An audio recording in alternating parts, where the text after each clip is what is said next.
Assalamualaikum warahmatullahi wabarakatuh. Saya Rizky Ilham Hidayatullah.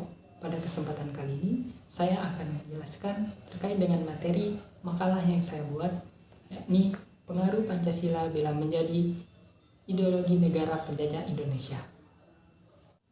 Pertama-tama, kita perlu mengetahui apa itu Pancasila dan ideologi. Pancasila berasal dari bahasa Sanskerta, panca yang artinya lima, dan sila yang artinya dasar. Jadi bisa disimpulkan bahwa Pancasila ini adalah rumusan lima dasar dari negara Indonesia.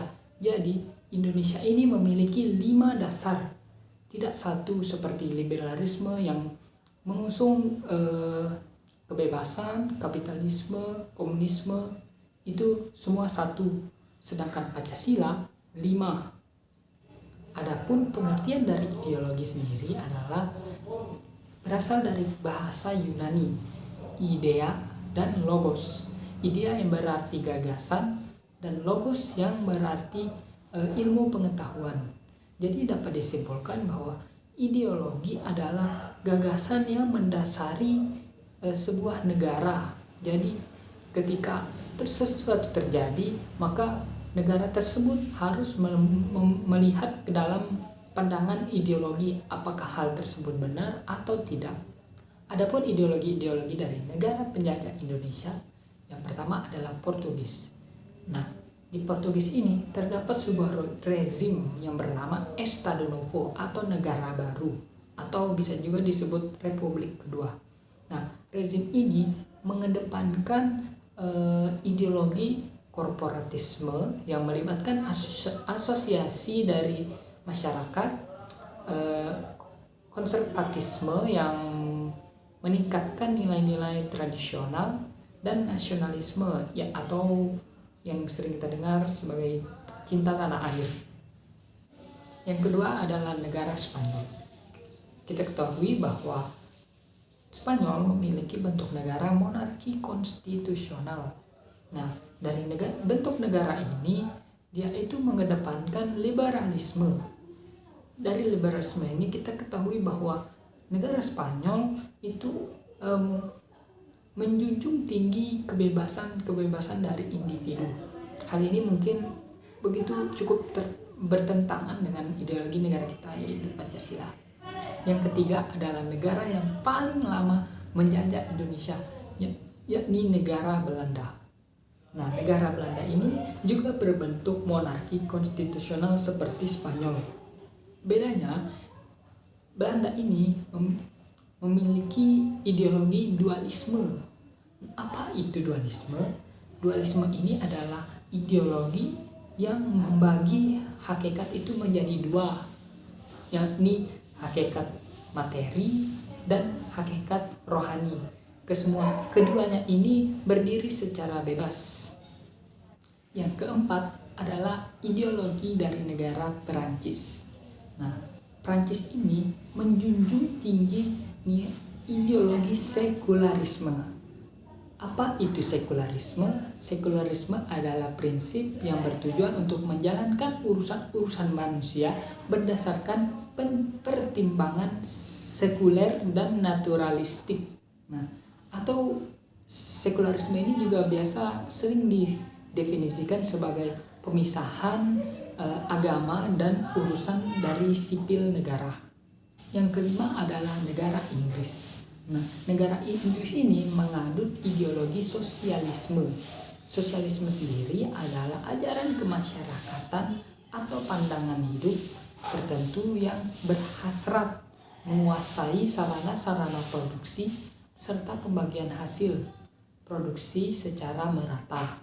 Nah, dengan kata lain, sosialisme ini merupakan keyakinan dan kepercayaan yang dianggap benar mengenai tatanan politik yang menciptakan terwujudnya kesejahteraan masyarakat secara merata dan luas melalui jalan-jalan seperti evolusi, persuasi, konstitusi parlementer, dan tanpa kekerasan.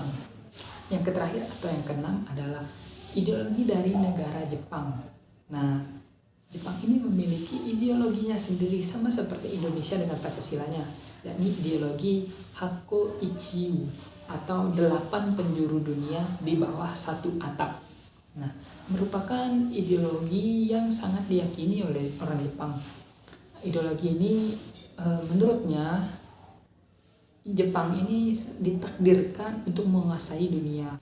Berdasarkan pemaparan ideologi tersebut, kita pun dapat menyimpulkan bahwa negara-negara penjajah Indonesia itu juga memiliki ideologi mereka sendiri. Nah, dari sini timbullah pertanyaan, bagaimana jika ideologi dari Pancasila digunakan oleh negara-negara penjajah Indonesia itu? Apa yang akan terjadi?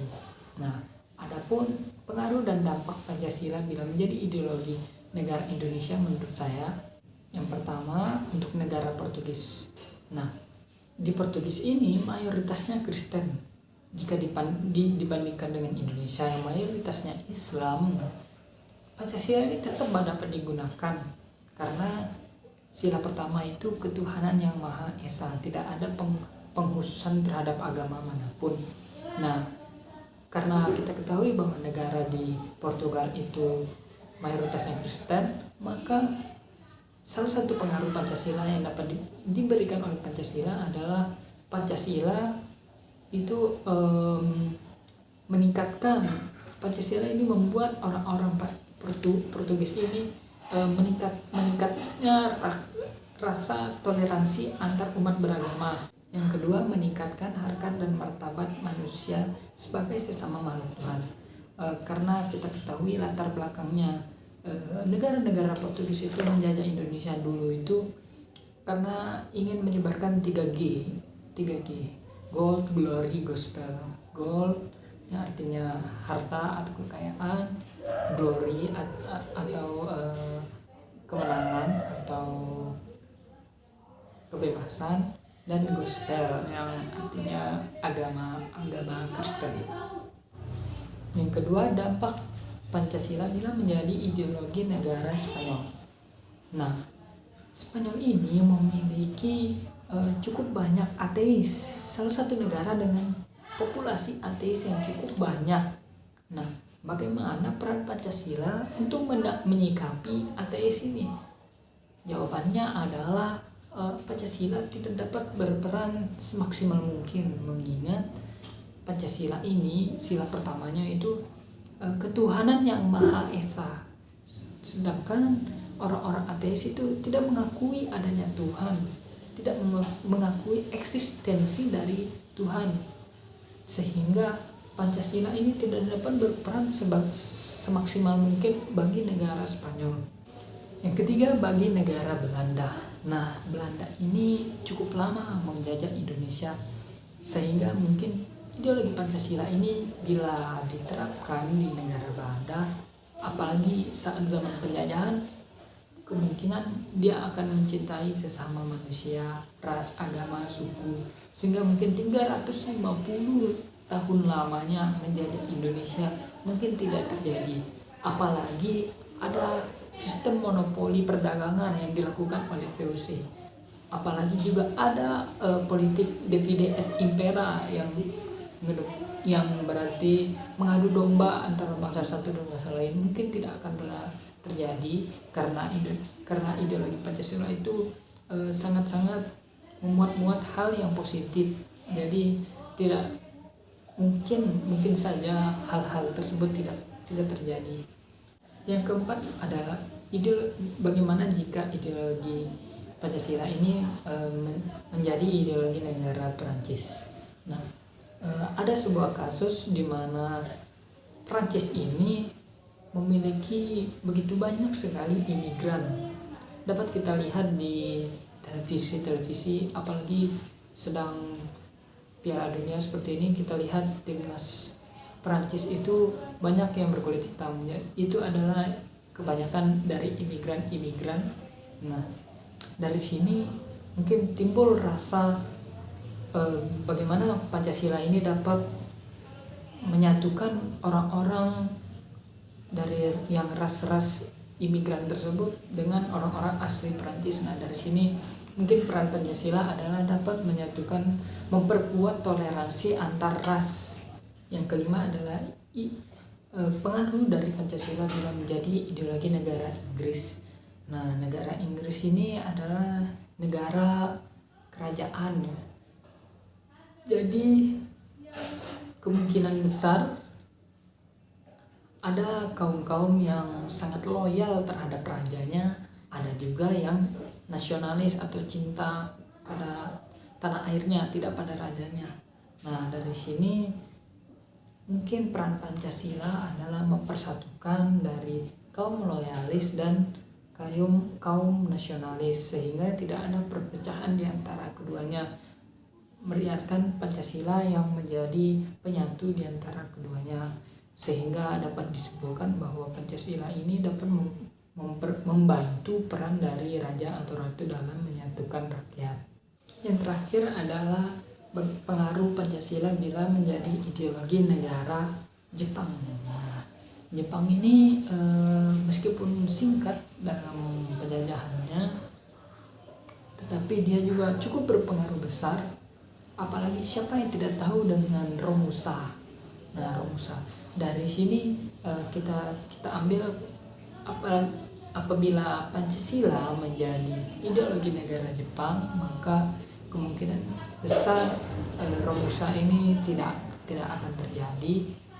Apalagi juga di negara Jepang ini agamanya itu agama Shinto, yang mayoritasnya itu beragama Shinto atau orang-orang yang mempercayai adanya dewa-dewa. Mungkin hal tersebut kurang berkenan, kurang menyatu dengan ideologi Pancasila, mengingat Pancasila itu adalah sila pertamanya itu ketuhanan yang Maha Esa, sedangkan Jepang adalah negara yang kuat untuk percaya dewa-dewa. Meskipun sama makna dari dewa dan Tuhan, tapi bagi negara Jepang itu dewa itu lebih dari satu, tidak seperti Tuhan yang kita yakini hanya satu.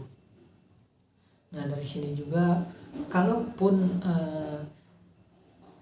dapat diterima oleh Jepang, maka mungkin pengaruhnya adalah orang-orang yang beragama Shinto dengan tidak di luar dari agama Shinto yang bukan mayoritasnya atau minoritasnya dapat menyatu, dapat mempererat toleransi antar umat beragama.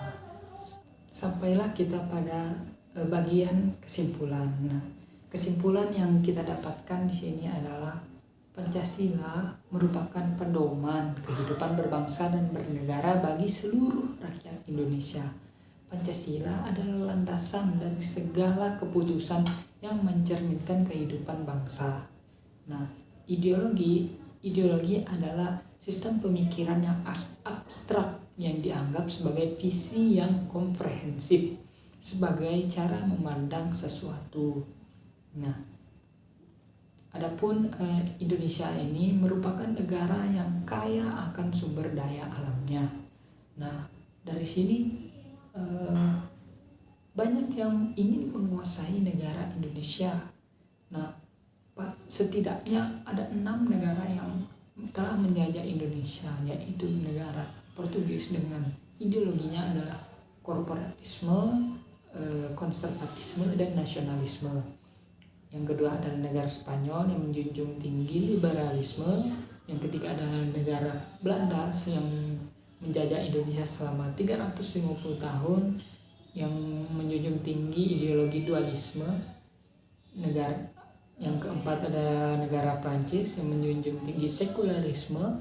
Yang kelima adalah negara Inggris yang menjunjung tinggi sosialisme, dan negara Jepang yang menjunjung ideologi Hakko Ichiyo. Nah, pengaruh dan dampak dari Pancasila itu memiliki peranannya masing-masing, sehingga beberapa negara penjajah Indonesia merasakan dampak positif dari Pancasila itu, seperti yang telah saya paparkan tadi. Nah, mengingat bahwa Pancasila itu sendiri terbentuk berdasarkan kondisi yang terjadi pada negara Indonesia, sehingga negara-negara penjajah Indonesia itu melihat sendiri apa yang ada di kondisi negara Indonesia, sehingga pengaruhnya itu terasa langsung oleh mereka apabila dijadikan ideologi oleh mereka. Nah, itulah mengapa Pancasila ini dapat memberikan pengaruh positif bagi negara manapun, termasuk juga bagi negara-negara penjajah Indonesia. Sekian dari saya. Terima kasih. Wassalamualaikum warahmatullahi wabarakatuh.